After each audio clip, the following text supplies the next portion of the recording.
brothers and sisters, 1,000. Every one of us is carrying something right now. Some of you are carrying a weight that has been sitting on your chest for so long that you have forgotten what it feels like to breathe without it. Some of you wake up tired, not because you did not sleep, but because your heart has been fighting battles all night. Some of you have been making the same dua for months, some of you for years, and somewhere along the way, the words kept coming out of your mouth, but the certainty quietly slipped out of your heart. You still raise your hands, but deep inside, there is a whisper that says, maybe nothing will change. Maybe this is just my life now. Listen carefully. There is no hardship that touches your life except that it is wrapped in the gentleness of Allah. There is no pain that reaches you except that it carries within it a hidden mercy. You may not see it. You may not feel it, but it is there. Allah is Al-Latifa, the most subtle, the most gentle, the one whose care reaches you in ways you do not even notice, the one who protects you from things you never even knew were coming toward you. When you truly understand what it means, that Allah is gentle, everything changes. Look at the story of Abraham. His own people gathered together. His own community decided he had to be destroyed. They built a fire so massive, so violent, that they could not even stand near it. They had to build a catapult to throw him in because no human being could approach the flames. Imagine that moment. He is lifted into the air. He is thrown. He is falling toward a fire that burns everything it touches. In that single terrifying moment, what did he say? Allah is sufficient for me, and he is the best disposer of affairs. His heart did not run to the fire. His heart ran to Allah. And because his heart ran to Allah first, the fire was commanded to change its nature. Allah did not simply say, be cool. He said, be cool and peaceful. There is precision in that mercy. If the fire had only been cool, it might still have terrified him. If it had only been peaceful, it might still have burned him. But Allah combined both, cool and peaceful. This is what divine gentleness looks like. And here is something even more powerful. Ibrahim did not find peace after the fire. He found peace inside the fire. The very thing that was meant to destroy him became the place where he experienced closeness to Allah. That is what happens when the heart truly trusts. But many of us ask a painful question. Why did it work for him? Why did the fire become a garden for him? While my situation still feels like it is burning me alive. The answer is not that Allah has changed. Allah does not change.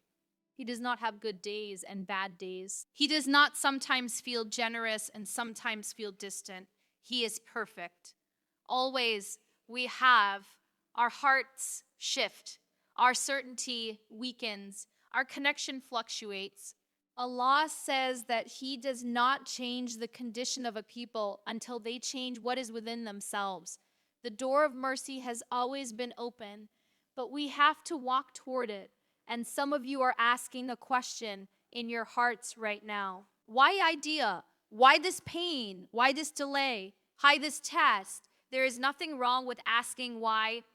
The question itself is not the problem. The heart behind the question is what matters. There is a why that comes from humility, a why that says, my Lord, help me understand so I can grow closer to you. That why is safe. That why is searching for wisdom. And then there is another why. A why that says, I deserve better than this. I know better than this. That why is rooted in entitlement. That why is dangerous. The same word, but two completely different hearts. Life was never promised to be painless. It was promised to be a test.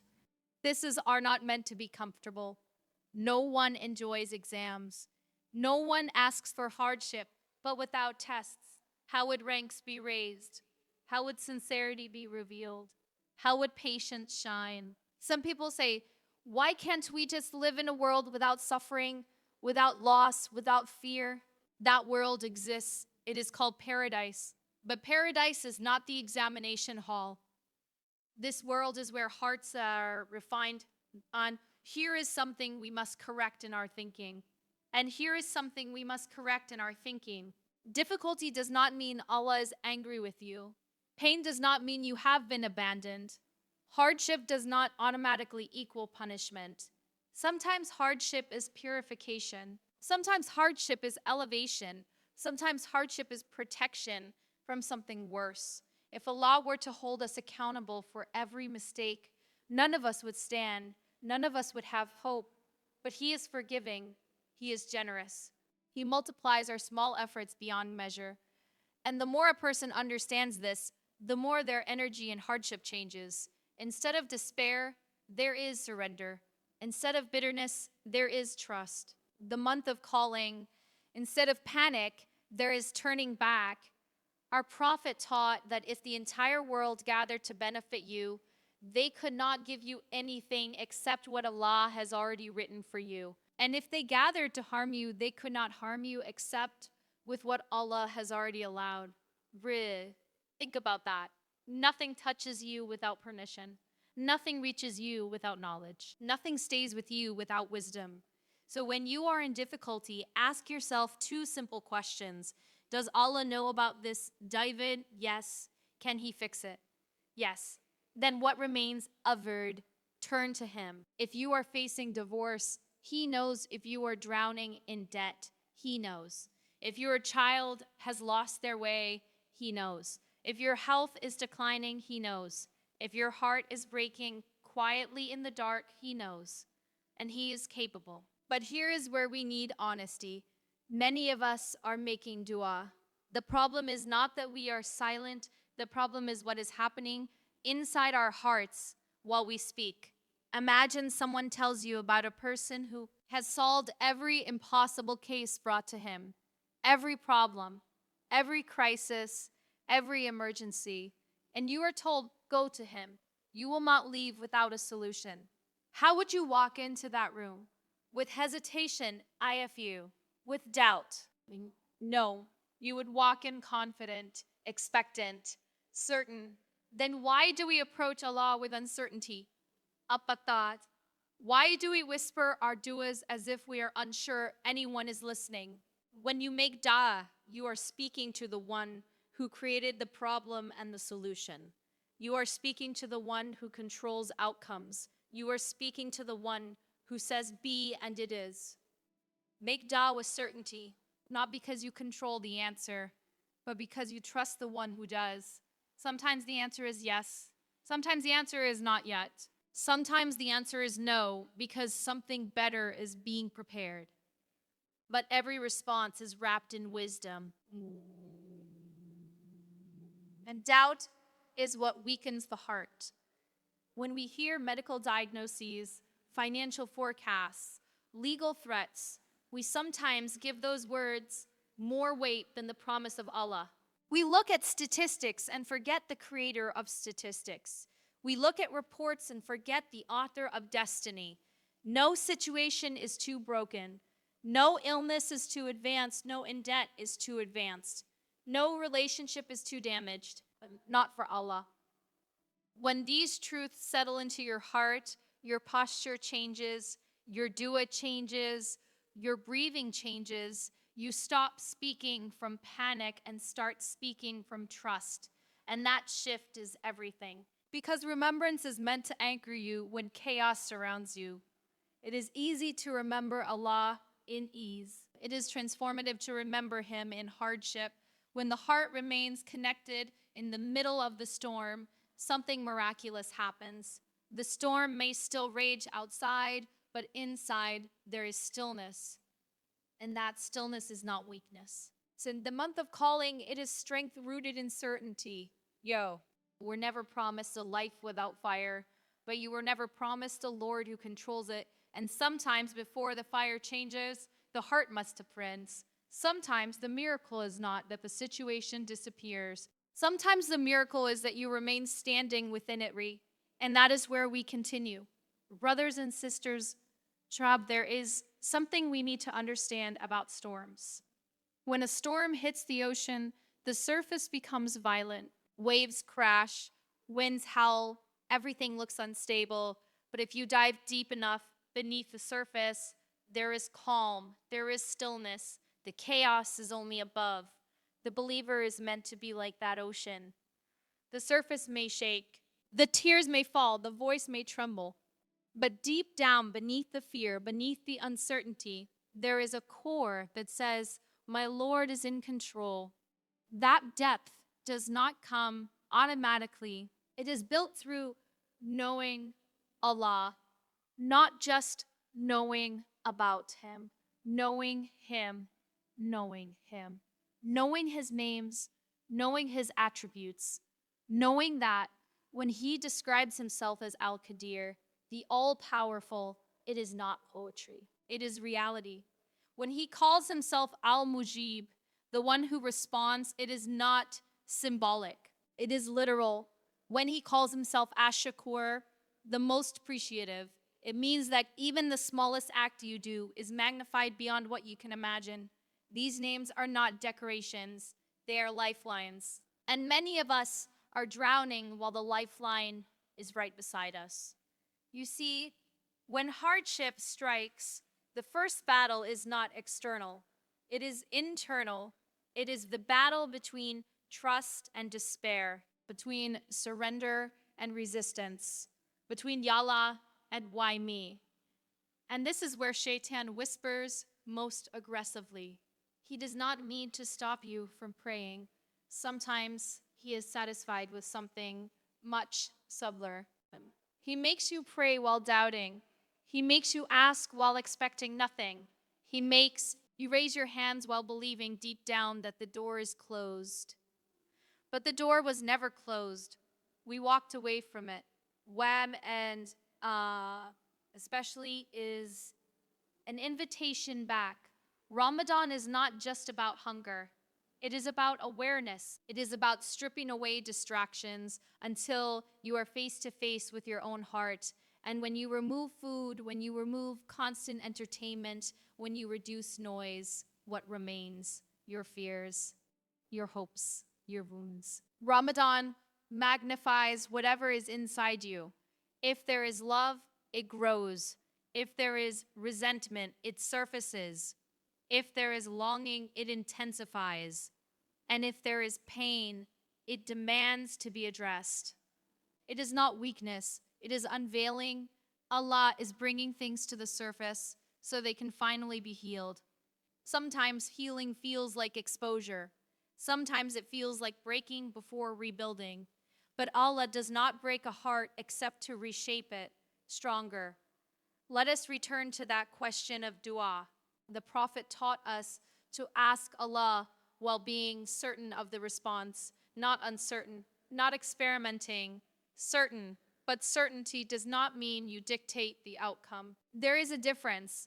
When you are sick and you go to a doctor you trust completely, you may not know which medicine he will prescribe. You may not know how long recovery will take. But you trust his expertise. You trust his judgment. You trust that he wants your well-being. Now remove the limitations of human knowledge and multiply that trust infinitely. That is what your relationship with Allah should resemble. You do not know how he will solve it. You do not know when he will solve it. You do not know whether he will remove the hardship or transform it into something else. But you know he is wise. You know he is merciful. You know he is powerful. And that knowledge anchors you. Many times we want immediate relief. We want instant change. We want the fire extinguished now. But what if the fire is refining you? Gold is not purified in comfort. It is purified in heat. And Allah does not waste heat. Every moment of patience is being recorded. Every tear shed in sincerity is being preserved. Every time you almost gave up but did not, that moment is known. Nothing is lost. Nothing is overlooked. And sometimes the very delay you resent is protection. Perhaps if your dua had been answered exactly when you wanted, it would have destroyed you. Perhaps the person you begged Allah to bring back into your life would have been your greatest heartbreak later. Perhaps the job you desperately wanted would have led you further from Him. Perhaps the wealth you asked for would have inflated your ego and emptied your soul. We see fragments. Allah sees the entire picture. We see today, Allah sees eternity. This is why surrender is not weakness. This is why surrender is not, it is intelligence. It is recognizing the limits of your own sight and trusting the one who sees beyond time. And here is something else. Sometimes the miracle is not external at all. Sometimes the miracle is internal. And you asked for the situation to change. Instead, your heart changed. You asked for the mountain to move. Instead, Allah made you stronger. You asked for the storm to stop. Instead, He taught you how to sail. And years later, you look back and realize that what you thought would break you actually built you. This is why we must be careful about labeling hardship as purely negative. There are people whose greatest closeness to Allah came through loss, through illness, through loneliness, because when every other support was stripped away, they discovered that Allah was enough, and that discovery is priceless. We are often attached to outcomes more than we are attached to growth. We want the marriage saved. We want the debt erased. We want the disease cured. And those are beautiful, valid desires. But sometimes Allah wants to save your heart first. Sometimes He wants to cure your attachment before curing your circumstance. Sometimes He wants to erase your dependence on creation before erasing your problem. And that kind of transformation is deeper than surface relief. Remember, the world is not the final destination. We treat it as if it is everything. We react to every loss as if it is permanent. But nothing here is permanent. Not the pain, not the joy, a thing, not the people, not the situations.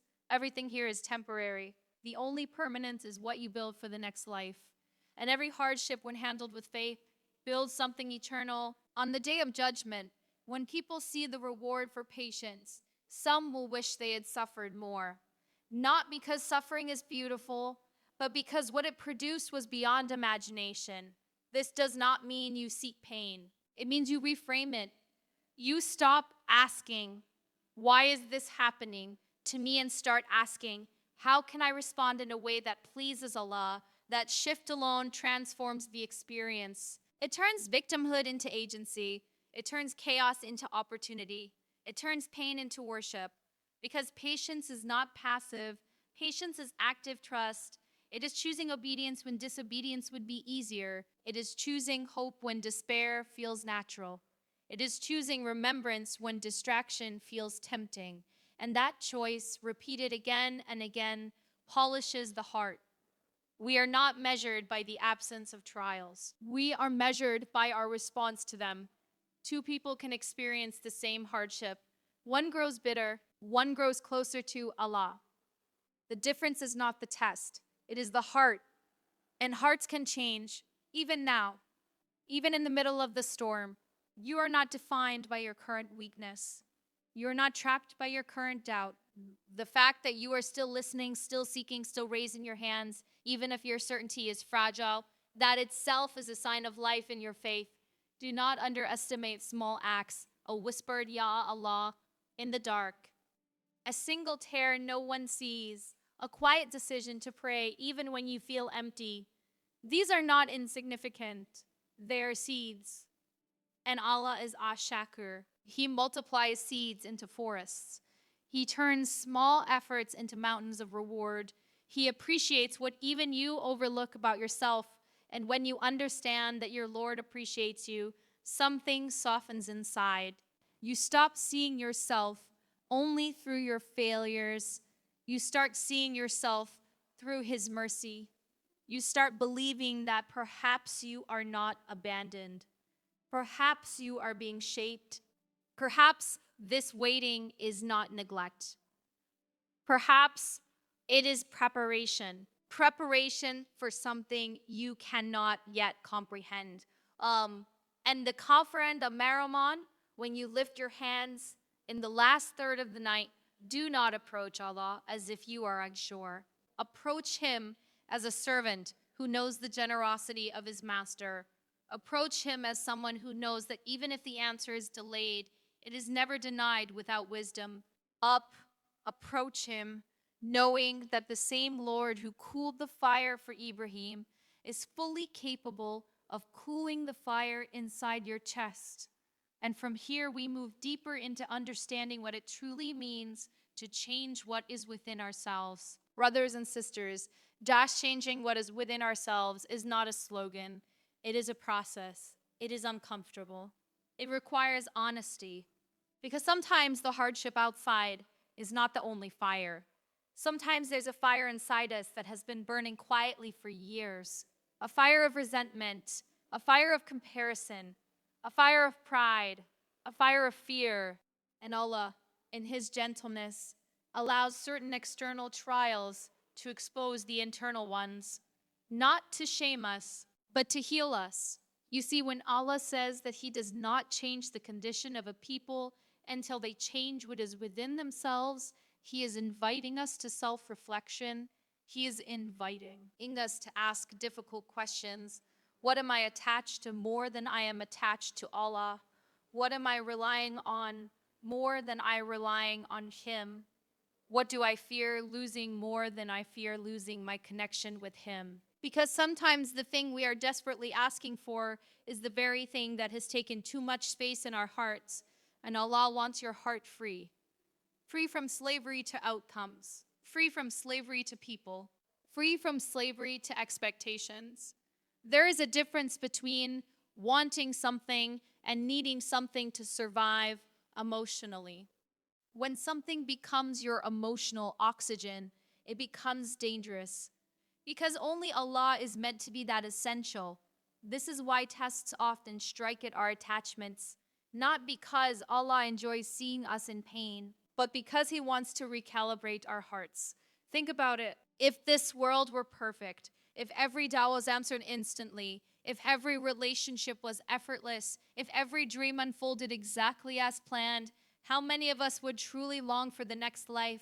How many of us would truly turn back in desperation?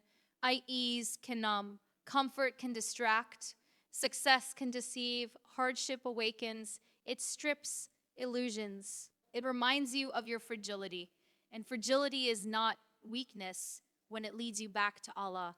One of the most profound shifts a believer can make is moving from asking, why is this happening to me, to asking, what is Allah teaching me through this? The first question traps you in confusion. The second question opens a door. Perhaps He is teaching you patience. Perhaps He is teaching you detachment. Perhaps He is teaching you humility. Perhaps He is teaching you that your worth is not tied to that job, that relationship, that achievement. Perhaps He is teaching you to find your identity in being His servant. And that identity cannot be taken away by illness, by divorce, by loss, by failure. When everything else is stripped, that remains. You are His. And that is enough. There is also something else we must confront. Sometimes we delay our own relief because we are unwilling to let go of certain sins. We want Allah to change our situation, but we are not ready to change our habits. We want doors to open, but we are still holding on to what closes them.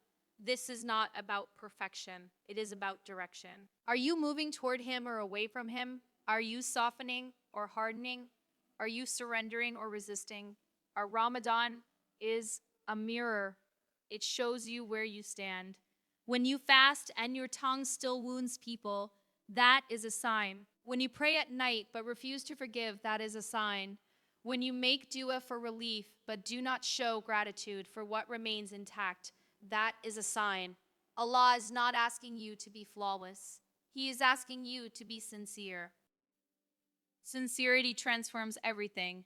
A small act done sincerely can outweigh a mountain done for show. A short dua whispered with a trembling heart can be heavier than long speeches spoken without presence. And presence is what we are called to cultivate. When you say, Ya Allah, pause. Feel the weight of who you are calling. Feel the reality that the King of Kings is listening, not distracted, not overwhelmed, not irritated by repetition. He does not grow tired of your voice. He does not say, "You asked yesterday." He does not say, "You cried too much." He invites you, "Call upon me." This is not the language of rejection. It is the language of welcome. But we often reject human limitations onto the divine. We assume that because people grow tired of us, Allah must too. We assume that because people disappoint us, Allah will as well. But He is not like His creation. He is Al-Hayy, the ever-living. He is Al-Qayyum, the sustainer. He does not sleep. He does not forget. He does not overlook. The tear you cried 3 years ago that no one saw is still known. The heartbreak you never spoke about is still recorded. The prayer you made once and never repeated is still heard. Nothing evaporates into nothingness with Allah. And on the day when everything hidden is revealed, you will see how intricately your life was woven. You will see how the delay protected you. You will see how the loss redirected you. You will see how the unanswered dua was answered differently. And perhaps you will weep not out of pain, but out of awe. But until that day, you walk by faith, not by sight. You trust even when the road curves in ways you did not anticipate. You trust even when you cannot trace the wisdom. And that trust is not blind. It is rooted in knowing who Allah is. He is Ar-Rahman. His mercy encompasses everything. He is Al-Hakim. His wisdom is flawless. He is Al-Wadud. He loves his servants. Imagine that. The creator of galaxies loves you, not because you are perfect, but because you turn back. Even if you turn back stumbling, even if you turn back ashamed, even if you turn back broken hearts are closest to him. About vulnerability that invites divine closeness. There is something about vulnerability that invites divine closeness. When you are stripped of arrogance, when you are stripped of illusion, when you are stripped of self-sufficiency, and all you have left is Ya Allah. That is a sacred place. Do not waste it. Do not rush through it. Sit in it, cry in it, pray honest in it, because the heart that emerges from that space is not the same heart that entered. It is softer, stronger, more aware, more anchored. And from that anchored place, you begin to see your hardship differently. You stop seeing it as an enemy. You begin to see it as a teacher. A difficult teacher, perhaps. And teachers are not meant to stay forever. They come. They deliver their lesson. They leave. Trust that your lesson will not outstay its purpose. Trust that your test has an expiration date, even if you do not know it. And while you wait, fill the waiting with remembrance. Fill the waiting with gratitude for what has not been taken. Fill the waiting with small acts of obedience, because those small acts accumulate. They build light. They build resilience. They build a relationship. And that relationship is the true treasure. If your hardship brings you closer to Allah, then in a strange and sacred way, it is a gift. Not because pain is pleasant, but because closeness is priceless. This world was never meant to be the place where every longing is fulfilled. It was meant to awaken longing for what is permanent. So when you feel the ache, let it direct you upward. When you feel the fear, let it push you towards Saida. When you feel the loneliness, let it remind you that you are never truly alone, closer than your next breath. And when you internalize that nearness, something changes. You no longer feel abandoned in your struggle. You feel accompanied. You feel seen. You feel held, even if the circumstances have not shifted yet. And sometimes that awareness alone is enough to carry you through another day, another night, another unanswered call. Another moment, not of waiting, because hope, when rooted in Allah, does not expire. It does not depend on statistics. It does not depend on timelines. It depends on Him, and He is eternal. So continue to knock. Continue to ask. Continue to whisper His names in the dark, not because you are guaranteed a specific outcome, but because you are guaranteed that He hears you.